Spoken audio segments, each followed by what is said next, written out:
Hey everyone! Hello. My name is Sue from Famore Designs, and I am coming to you live from Tampa, Florida. Today we are on day 2 of day 3 for our fun color wheel clutch sew along. And today is when we actually get to start some stitching. And yesterday what we did was we picked out our materials, we talked about all of the notions, we talked about hoop size and expectations when you put your designs into your machine. And so today what I've got set up is I have a pressing station, I have my machine ready for sewing, and then I have the hoop already with stabilizer for hooping number 1. So just as a recap, this is the color wheel clutch sew along, and if you are catching this as a replay, thanks so much for coming in. Definitely come and say hi, let me know where you're coming from. I see a few people popping in right now. If you have questions, I'll do my very best to answer them as they go along. If not, just have some patience and I'll come back to them at a later time. And we're just going to go ahead and dive right in. If you are got all your materials ready, you can sew along right with me if you'd like to, or if you want to watch it and maybe take notes as we go along. It's entirely up to you, whatever works best. So from this point on, until I say goodbye, we're going to go ahead and flip the camera around, and I'm going to be showing you what's underneath on my tabletop. So here we go. I'm going to flip the camera and adjust this. So the very first thing we're going to be doing today is actually sewing before we do the machine embroidery, because really the idea is that you've already cut let's take a look at the instructions. You've got all your notions ready. You've got all your materials cut. I have decided to do the 6x10 size. And then again, you have the 8x12 as an option. And then really you just go right into your embroidery for hooping number 1, which, just as a refresher, hooping number 1 is the back pocket. It's actually seriously just a couple of stitches. It's 3 stitches to insert the pocket for the back piece. So, hey Vicky. And we're going to skip that for right now, though. We're going to dive all the way to the very last page where it talks about how to construct the actual wristlet. So really, you're going to set up your sewing machine with your all-purpose needle, your regular sewing thread, and we're going to just do some really simple construction. So I'm going to go ahead and start pressing this. So I'll show it to you. Just want to make sure that you can see what I'm doing here.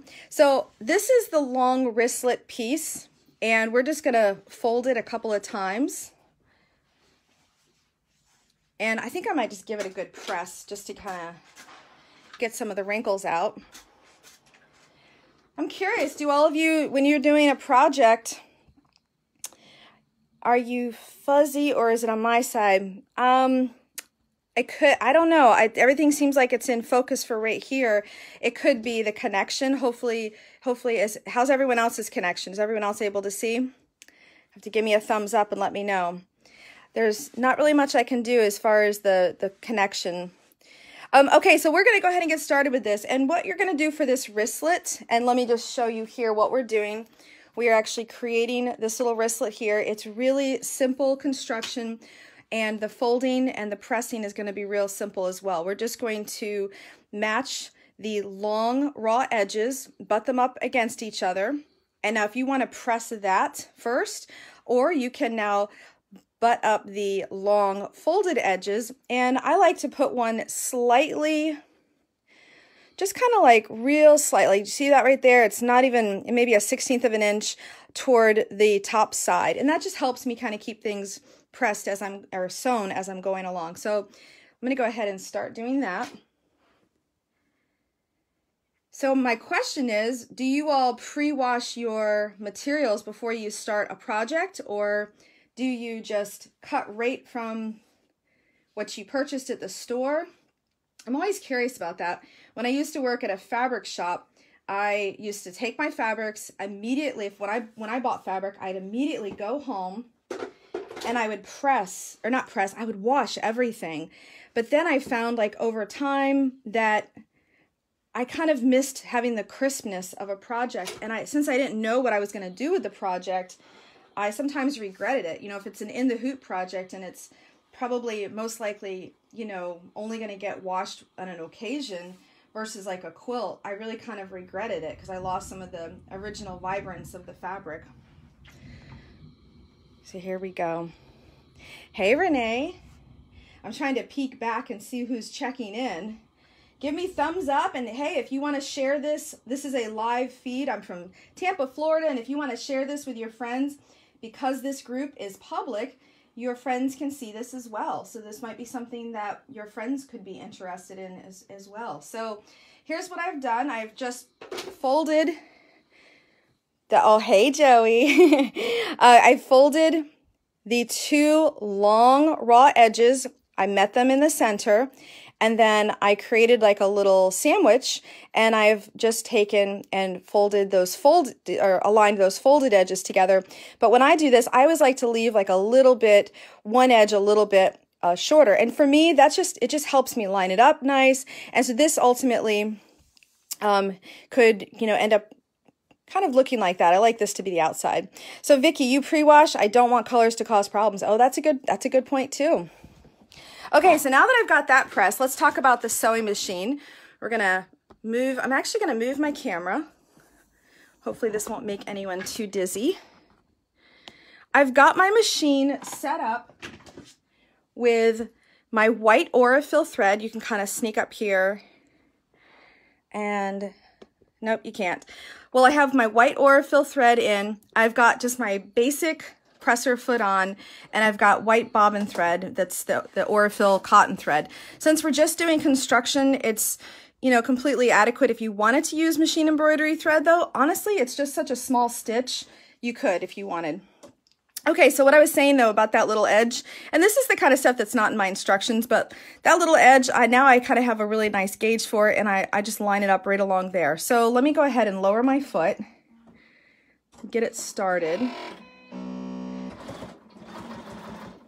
Oh, and you know what? Now everyone's machines are going to be slightly different. With this bernina, there's this dual foot action. It's kind of like having a built-in walking foot. I can just clip that on the back, and that'll actually help make the fabric just slide through real nicely. There we go. Now I'm just going to sew along about 1/8 of an inch and right along that one edge. I'm going to sew all the way down to the bottom.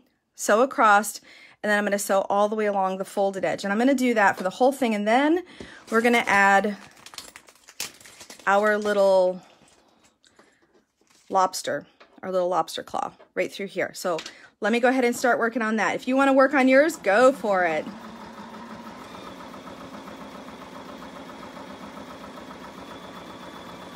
Now Miss Heidi has been using my sewing machine. I don't know if you all follow me on Instagram. I haven't really posted any of the pictures on Facebook yet, but my little 10-year-old sweet girl who has never taken an interest in sewing all of a sudden is making cosplay costumes.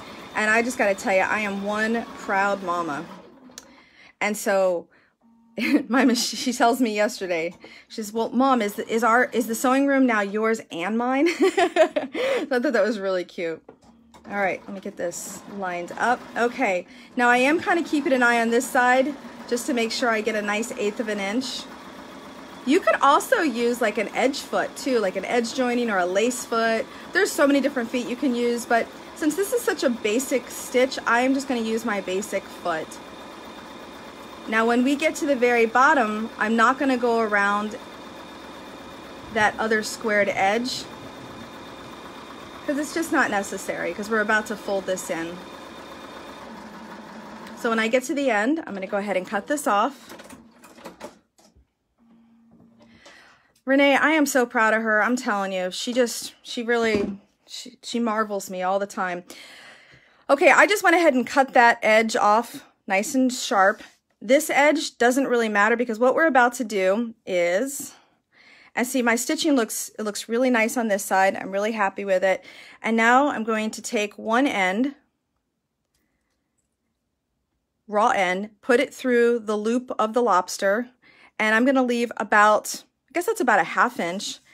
And then this other end, this is the other one, and you'll notice that it's nice and smooth and flat.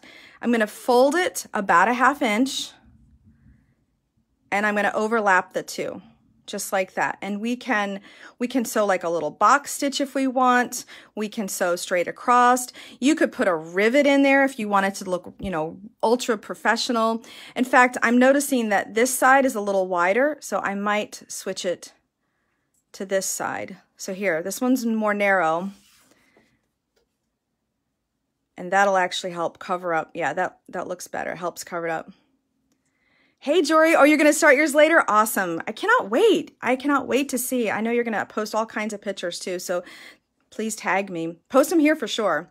So there you go. It's just kind of creating a little sandwich, and I want these to be lined up. So just like that. Now you could use a wonder clip if you wanted to hold this in place. You could use a pin. I think I'm just gonna wing it. I'm just gonna lay this down and wing it. It's so funny, I'm doing this all on an angle, so it's like crazy, and my hand's not wanting to do what I want it to. All right, and here we go. We're just going to sew and just basically not sew the metal and attach this.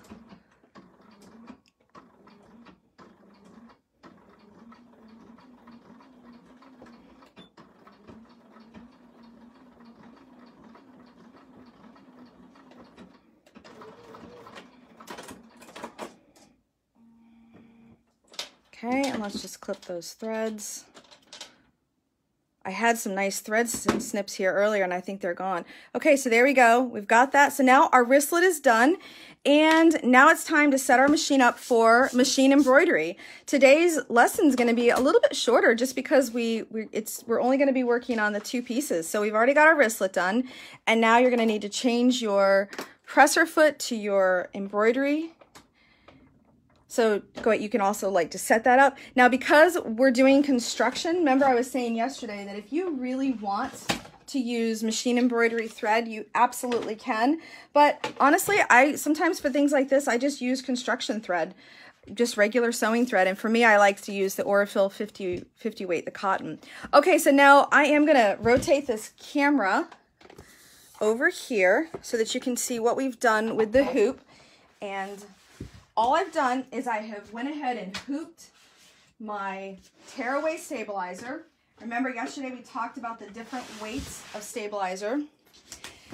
And so for this one, I am using the heavier tearaway. It's got a nice crispness to it, and I'm just always really satisfied with this particular type of stabilizer. So I've got that in, and I went ahead, I want to show you, I don't know if I've ever shown this, if you've taken a class from me, you've seen this, but if your hoop allows, it's always a good idea to have like, instead of the inside hoop, when you hoop your stabilizer, instead of having it completely lay flat, see how that's flat? What I like to do, let me see if I can get a good angle. I like to push the inside hoop toward the outside hoop just slightly. So see that little ridge? And do that all the way around. And you obviously don't want to do it too far because it'll go completely through, but it's about a 1/16 to an 1/8 of an inch. And the reason I do this is because it kind of duplicates what commercial embroidery machines do. So if you have a 6 or a 10 needle or bigger embroidery machine, you'll know that the hoops are actually the opposite, and they automatically put this little ridge in. So this is just kind of like a good little trick you can do with the home embroidery machine. So these are my materials I'm going to need. This on this side of the design is going to be the top of the pocket. The top of the pocket and the bottom of the pocket. And I want to show you that you notice where the zipper pull is? The zipper pull is going to be at the bottom of our hoop. So keep your eye on that because this will all work out when it's finished. So the zipper pull is going to go down here. So we're going to do that in a second. First, I got to get my embroidery unit hooked up. So let me do that.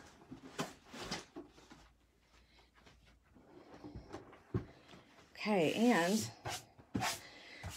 you get to see me clean my dust off my embroidery hoop or my embroidery arm. All right, and now I'm going to go ahead and move my camera over here. Try and give you all a little bit more of a scene of what we're doing. So now we're setting up for embroidery. The only difference is that now you're going to want to include your embroidery needle. So to remember, today I'm going to be testing out the super non-stick needles. They work really great with sticky things and cork and vinyls. And so, hey, this is going to be my chance to try it out.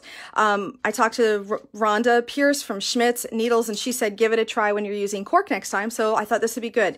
Now, right now, we're not actually using cork for today's project, but out of just curiosity, I'm going to go ahead and just use it anyway. So I've already inserted my needle. And now what we're going to do is we're going to choose our design.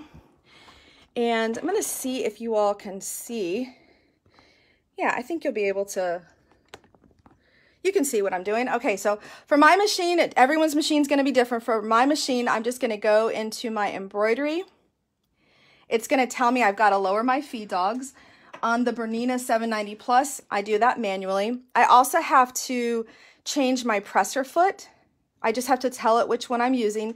It always gives me, it kind of senses, you know, it knows that we're doing machine embroidery. So it says, hey, is this the foot you want? So I'm like, yep, that's the one I want. And I already did this earlier, but let me go ahead and just do it again. So I'm just going to open up the designs that are on my memory stick and right there. So we're choosing just the #1 design, and that will be in your instructions too. When you go to do this, remember there are 2 hoopings. Hooping #1. And it's written right here on your instructions. Hooping #1 is going to be for the actual zipper placement for the back pocket. So that's what we're doing. So I've got everything set up. Let me just double check. I got my bobbin, got my design. I'm going to go ahead and just go into stitching. My machine's got to do its little dance. All right. So here we go. I've got my stabilizer. I'm slipping this into the machine, clamping my hoop down. Okay, and it's ready to start. So stitch #1, and you know, I just realized that I'm using white thread and you're not gonna be able to see that. So let me go ahead and I'm gonna change it to this yellow thread. But for obvious reasons, you're gonna want to use thread that is the appropriate color. So for this, so that you all can hopefully see this a little better, I'm just gonna go ahead and change this to my pretty yellow. Again, you know, if you have a color of thread that you need, and maybe you've already got some cotton, 50 weight cotton thread, give it a try. Okay, so now stitch #1 is the actual zipper placement. And now I told my machine it's not allowed to have any problems today because we're live. Because raise your hand, give me a thumbs up if your machine sometimes misbehaves. It just decides to jam or, you know, not play friendly. I know that I can't be the only one that does that. I know it's not just me. But right now we're doing the zipper placement. And the most important thing I want to point out for what we're about to do is that the zipper pull needs to be at the bottom of the hoop. So that's the most important thing we're doing. All right, it's looking good. Now you are gonna need some tape. Yesterday I couldn't find my tape, it was hiding on me. But the tape that I use, oh good, we got some thumbs up, all right. The tape that I use is actually a Scotch opaque tape. And I always say clear adhesive tape, but really, I gotta tell you, there's lots of tapes. There's tapes that you can buy that are, you know, for machine embroidery. There's wash away tapes. But I gotta tell you, I have always loved just using regular tape. It is clear, so if any of it happens to get stuck into your project, it's clear. So it's really easy to get out. So the next thing we're gonna do, and this ideally would be done laying flat. So we're gonna go ahead and, you know, risk the odds. We're gonna do it while it's up here. But I'm gonna show this to you. First, hopefully you can see, I think you can see these lines, yeah. So this is just really simply the zipper placement. And if you've ever done an in the hoop zipper, and it doesn't even have to be my designs, lots of designers use zippers in the hoop. This is basically just to show you, okay, this is where you place your zipper. So I'm gonna put this right in the center. And I'm gonna use a few pieces of tape across it horizontally. So there's 1, there's 2, and you just wanna make sure that that zipper is in the center. And the zipper is closed, and the zipper pull is toward the bottom. All right, I got that done. So now let me just show this to you. Zipper pull at the bottom. You can see the lines? Okay, good. Yeah, I'm glad I'm glad I changed it to yellow real quick. And what would be like the zipper stop, that would be up here. Obviously, we want to try to avoid any metal pieces in our hoop. Now, if you notice that where that zipper placement stitches is quite far away from the actual zipper pull. So I feel really confident we're not going to accidentally ding our zipper pull, but we'll still keep an eye on it. Okay, so the next stitch sequence, we'll just double check with our instructions here. Stitch number 2 is going to be the zipper secure stitch. So that's what we're doing right now. So I'm going to insert my hoop back in the machine and keep an eye on it.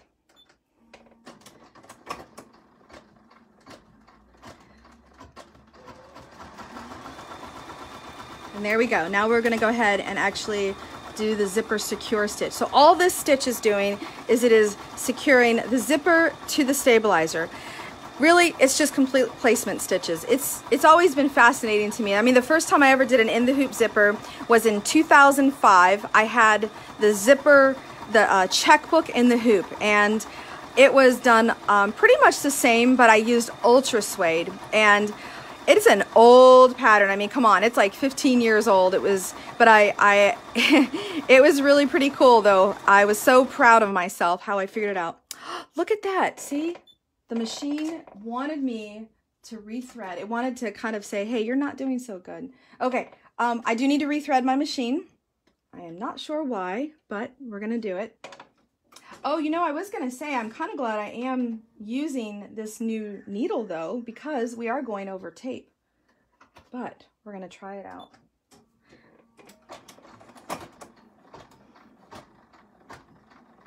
I have to be nice, tell my machine, you're doing a good job. Please don't jam on me. So recently, I was stitching something really quick to get a project done for when I was going to Bernina University, and my fabric that was here decided to fold over, and it decided to get caught underneath the presser foot. That was really good fun. In fact, I felt like I felt the need to share my failure with the world, so I posted it on Instagram. Sometimes when you're by yourself, you know, in your own little world, you think, oh, it's just me, you know, you feel like it's just you, but honestly, we're all sitting at home doing the same thing. Hey, with a show of hands, how many of you go and take classes at your local embroidery shop? I'm kind of curious. I know, Jory, you actually teach classes, so it's always nice when you can find a local community. I have a couple of friends that, you know, once in a while we get together and we do some sewing, but it's not nearly enough. I could do it every week. All right, so now we're finished with that.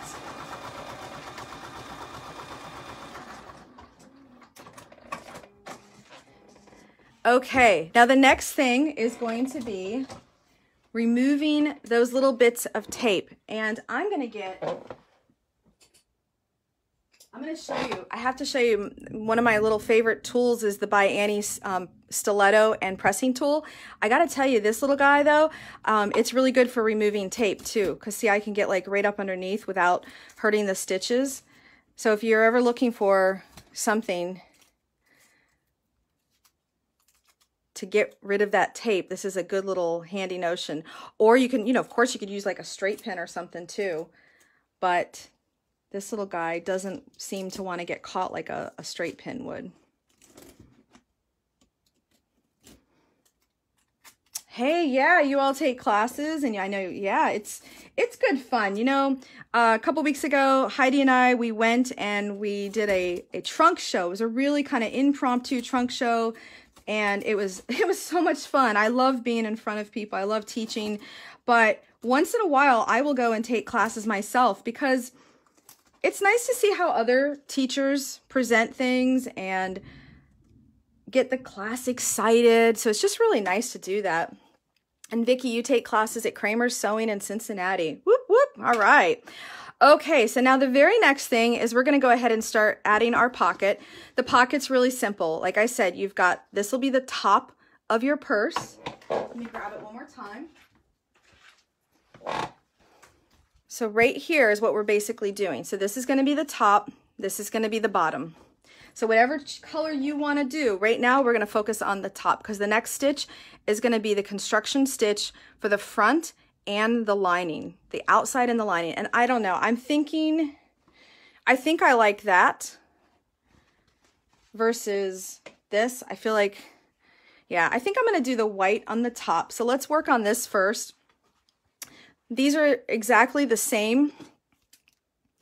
So I'm not worried about, you know, my linings is going to be the same as the outside here. But what we are going to do is we're going to turn our hoop to the wrong side. So that's going to be the next step. Turn your hoop to the wrong side. And you're going to place, this would be the top lining. So I always just do this manually, kind of like just do it and lay it out and see exactly what it's going to look like. Meaning we're going to lay right sides down, and when we're finished, there's going to be a stitch right here. So just lay it as instructed and just double check. Yep, when we're done, the zipper is going to open up right here. So just make sure you've got it exactly how it's needed. I am going to lay this flat so I can tape this though. And when I tape on the back, I do a couple of things. And if you've watched any of my other videos, you've seen this trick. But I always try and tape and catch a little bit of the hoop, the plastic hoop. Just kind of like it helps secure the fabric to the stabilizer, and then all of that gets attached to the hoop just slightly. And then I'm going to repeat that down here at the bottom. I don't know, can you all hear the thunder? I got thunder coming. I'm telling you, next time I do a Facebook Live like this, I'm not sure the middle of the summer in the middle of the day is a good idea. All right, here we go. So we've got the tape all the way along here, a couple of pieces. You can kind of, there you go. You can see the tape. And I did just slightly push it onto the plastic of the hoop. So now this is the wrong side. Now I'm gonna turn it to the right side. And now it appears like it's gonna be on the bottom, but no, really it's gonna be on the top. And then this one, we're gonna do right side facing down, and we're gonna do the same thing, and we're basically just lining it up against the edge of that zipper tape. You can also see here it's against the edge of the zipper tape, but also that stitching. If you are worried about that, it's about a 1/16 of an inch. If you're worried about that, I would say line it up against the edge of the zipper tape versus the stitching. Oh, you can't hear it? Okay, well, that's good. That's good. Sometimes I'll be watching some friends that do Facebook Lives. I have a couple of favorites that I follow myself, and they'll say, can you hear the cat meowing? And I can't, but then all of a sudden a cat will pop up in the screen. Now, Miss Heidi is downstairs. She is getting ready to cut out another costume. This girl is on fire, and she's doing all kinds of stuff. So she's downstairs getting ready to cut some things out. So all we've done is right sides down, line the edge, one of the long edges up with the edge of the zipper tape, and we've just taped that in place. So now I've got this back here, this is the lining, and then this is the outside. Now here's what you're gonna just wanna make sure is that you keep this nice and flat. Now on my machine, I actually do have like a flatbed that I can lay here. I just kind of forgot to do that. But ideally I would have my flatbed so that my material wouldn't worry about it flopping around. So the lining here, I am a little worried about it flopping. So I think I'm just gonna go ahead and secure the side here. But if you have your flatbed already on, or your machine has it built in, don't worry, you don't need it. This just kind of helps me feel a little more secure. Yeah, see, now the lining's not going to move around. All right, now the next stitch sequence, stitch number 3, is going to be what would be the top of the back. So we're going to go ahead. Going to take that zipper pull. That zipper pull is making me a little nervous now. I'm going to pull it out of the way. And here we go.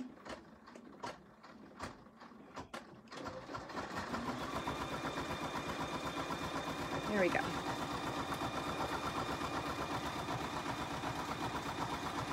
Anytime I'm working with zippers in the hoop, I keep my stitching a little slower. And I gotta be honest, I don't walk away. I know that, you know, if your digitizer has digitized it properly, everything's gonna lay great and the world is gonna be happy, but there's always that chance that something gets slipped or repositioned. So I have to say I'm kind of like a babysitter right now, just making sure. Wow, a thread busted again. Interesting.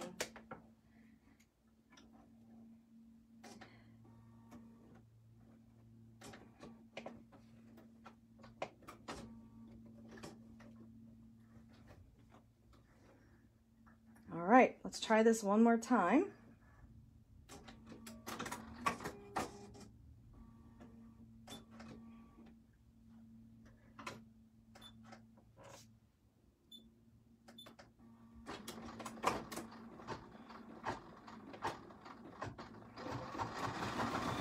There we go. That's the beauty of filming and editing. You get to see it real in life and in person.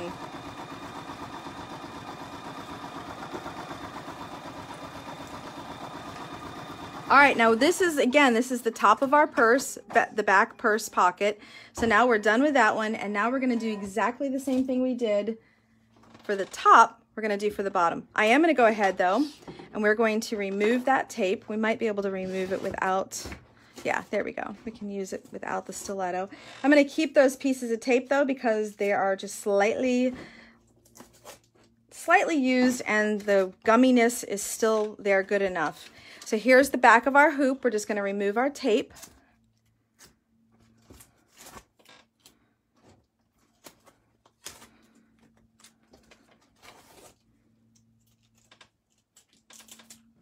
I used to use painter's tape for the longest time, and then I've used a few others that have come out in the market, and I stopped using it because something I really, really liked, all the tape started rolling on the back. This was years ago. This is probably like when Heidi was a baby, so maybe like 7, 8, 9 years ago, and I just completely stopped. So Jory, you said this pattern is very versatile. I was thinking of other uses for hoop number 1. Yes, you could, like, literally, you're just creating a zipper pocket right here. You can use this pocket for any of the in the hoop projects. I'm so glad you said that. Yes, definitely. Okay, so here is what we're gonna do now. I wanna just, again, if you have like a mini iron, this is not in the instructions. This is just one of those, we're gonna talk about it right now. If you have a mini iron, then you can take your little mini iron and press this nice and flat, because this will all get taken away. But it's mostly just to get it out of the way right now. But I am gonna use my by Annie stiletto and pressing tool just because I wanna help get it a little bit flatter, just to kind of smooth it out and get it out of the way. Sometimes when you're doing projects, and like what Jory says, you could use hooping number 1 for something else, you absolutely can. You are now the assistant designer. You know, that's your job now, is to take what I've created and make it your own. Make it something just completely different.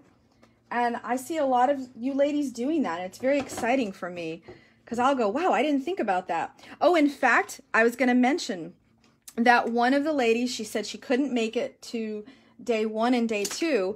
She would follow up later. She was going to do, instead of a wristlet, she's going to make hers into a crossbody bag. So yeah, instead of doing the tiny little wristlet that we've done, just like this, you would just make a longer strap and put a hook on either side of it. Okay, so now I've got my front top, or excuse me, my back pocket top is all done. And now we're going to repeat the same steps for the bottom. And I'm going to use the black. So here I'm going to flip this back over. And this time we're going to be lining this up with the edge of the other side of the zipper. Yeah, crossbody is a great idea. In fact, like my personal purse, the one that I actually use, is a crossbody. I used to love big purses, and once in a while I'll get in the mood for a big chunky purse. But lately I don't know, it's like after I had Heidi and had to carry a diaper bag for years, I was like, as soon as I didn't have to carry a diaper bag, I reclaimed my purse. And I just didn't want to carry a big honking bag anymore. I was just tired of it. So I kind of like, if it doesn't fit into my crossbody, I'm done. And you know, it's funny, like I'm dating now. I've got, you know, Joey's my boyfriend, and we'll do things, and he'll say, hey, do you have this? Or we were all together and one of his kids needed a Band-Aid, and it's like, they were like, wow, Sue, you can put a lot in that purse. So I still utilize all of the aspects of my little crossbody, but not nearly what I used to have. You ever go to those parties where it's like I want to say Tupperware party, but like Pampered Chef does it too. And you have that little part in the party where everyone pulls out the things in their purse. Like, okay, do you have keys? And then do you have a Band-Aid? Do you have a rubber band and stuff like that? I always used to win those because my bag was so big and I carried everything in there. I used to have a flashlight in my car or in my bag. Let me tell you, folks, I had like everything. Okay, so this is exactly the same thing, but this is going to be for the bottom back pocket. So here's the back. And let me flip it over to the front. And here is the front, the outside. Yes, oh my gosh. So yeah, the flashlight won me one time. I definitely was the winner. And you know, even now in my tiny little bag, maybe tomorrow just for giggles, I'll show you what's in my purse. That'll be fun. That'll be a completely useless thing, but okay, same thing. This is the bottom of the back pocket, and we're going to do right sides together and lay it along the edge of that zipper, the zipper tape. Just going to lay this nice and flat and put the tape all the way along the edge.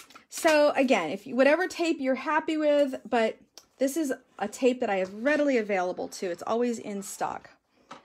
Okay, the last stitch sequence for our back is going to be the bottom of that pocket. And here we go. Cross my fingers that my thread doesn't break this time. This machine and I are having a conversation later about embarrassing me.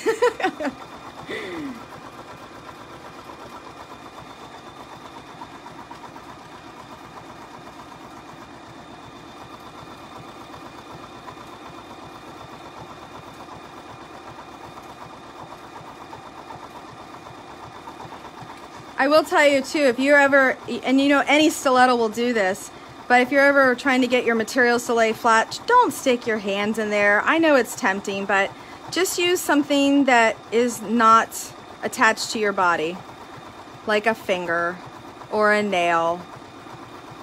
I can't say I've ever seen anyone sew over their nail, but back in the day at Busch Gardens when I was working in costuming, I saw some pretty treacherous things. So ever since then, I've been really cautious. All right, this is the end of our stitching. When we're finished with this, we're going to remove the hoop from the machine.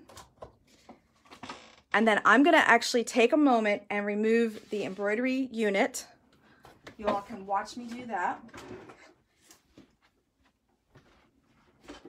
And since I'm done sewing, we're going to just reposition this camera over here so that you can see the ironing station and what we're going to do next. And I just want to point out that you have all this in your instructions, even to the next steps that we're going to be doing. Lots and lots of pictures. So all the way up to this page. Okay, here we go. Here's our final stitching, and we're going to just, we don't even have to gently remove the tape at this point, but we're going to get rid of all the tape. If you want to save your tape, you can absolutely do that.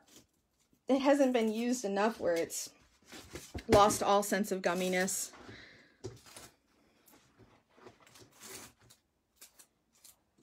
Oh my gosh, I feel like I'm sewing with you all. This is, you know, it's really kind of fun. It's like I have friends here hanging out with me and we're chit-chatting. It's really cool.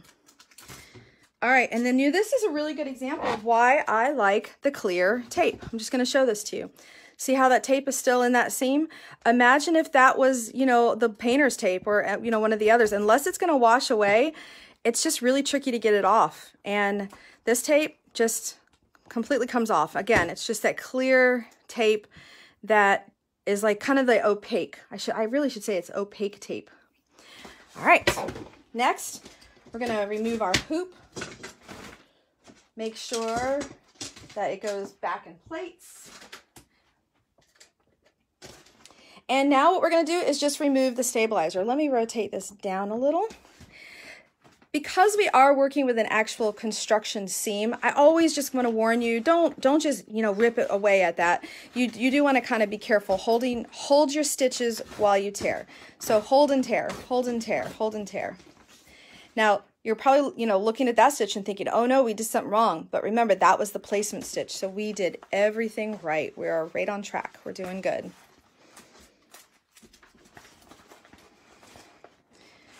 And here we go.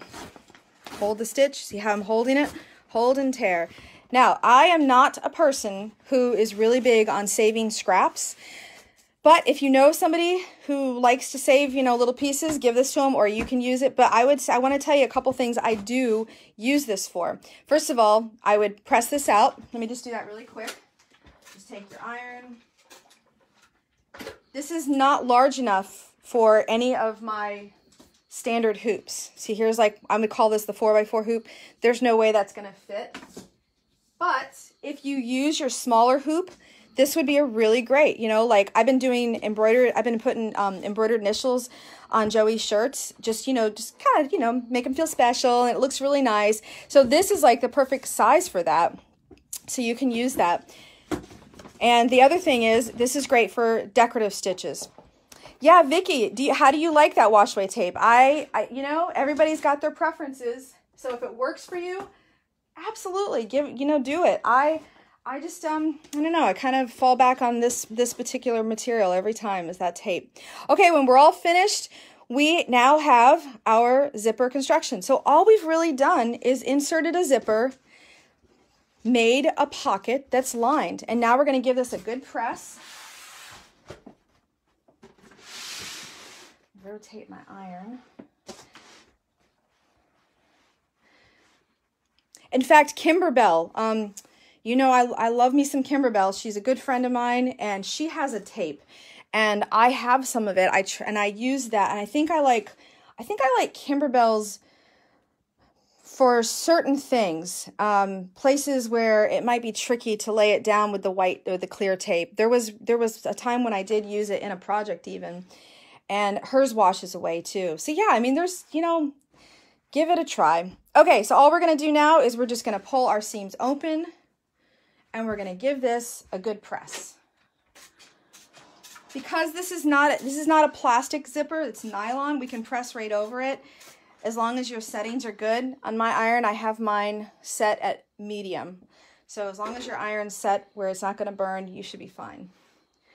And then we're going to press the back. And then we've only got one more thing to do. I'm going to grab my seam ripper. You can use a seam ripper for this. You could also use the stiletto for this. What else? I had something else. Where is it? Oh, here it is.